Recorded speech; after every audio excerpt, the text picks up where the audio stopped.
hal yang pertama yang harus kita ketahui dalam hijrah, bahwa Allah berfirman dalam surat Al-Mu'minun ayat 30, wa in kunna lamubtalin. Allah berfirman, kami pasti akan menguji Anda. Diuji sama Allah. Dan Allah pakai lamu taukid, wa in kunna lamubtalin. Pasti tuh Anda kami uji. Nggak mungkin enggak, pasti diuji. Makanya ketika Allah berbicara tentang hijrah, itu konteksnya nggak ada yang santai-santai, nggak ada yang dibayar cash di H+1. Contoh, antum buka di akhir surat Ali Imran 195. Apa tuh artinya hadirin? Ini bicara tentang hijrah nih. Maka orang-orang yang berhijrah, berhenti, langsung dapat pahala? Enggak. Jadi orang-orang yang meninggalkan sesuatu yang haram karena Allah, apakah langsung? Enggak. Apa berikutnya? Dan mereka diusir dari rumah mereka. Diusir.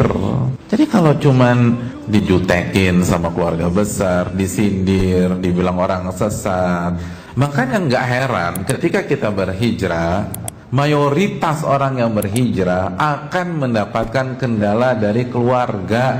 Ada masalah dengan suami, mungkin ada masalah sama istri, bingung ngadepin anak-anak. Makanya setelah diusir, selesai, langsung semuanya diberikan, wa udhu fi sabili.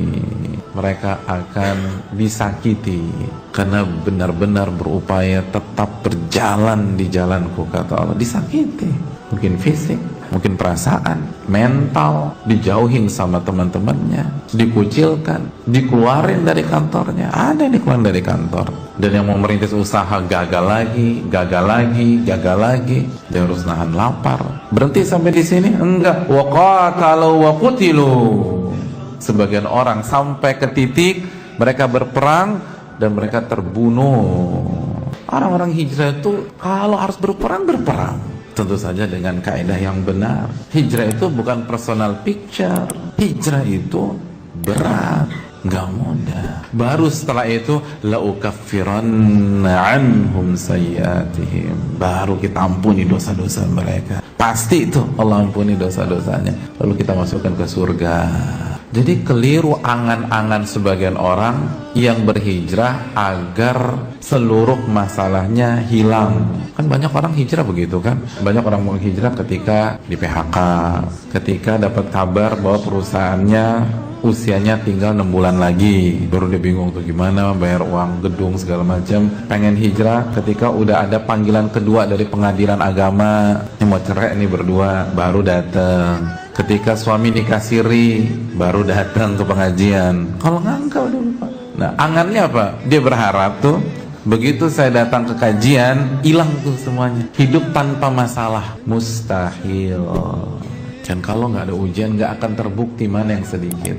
Makanya jalan hijrah ini harus kita paham. Ini semua tentang ujian.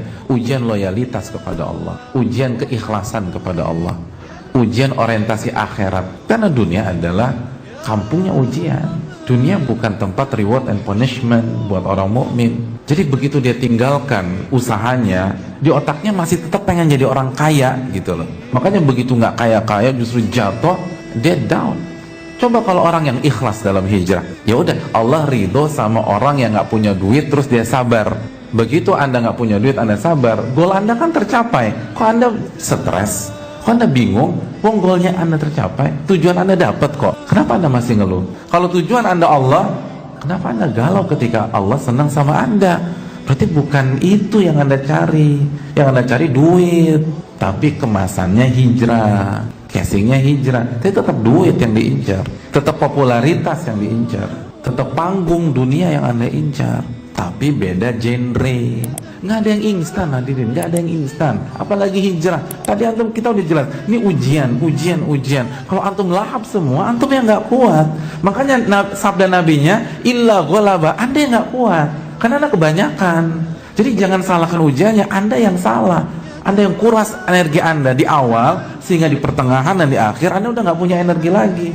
Banyak kita gagal fokus dalam berhijrah karena sibuk ngurusin orang. Padahal kita sendiri masih bermasalah. Jangan urusin orang sampai kita dulu on the track dan benar-benar tahu ilmunya.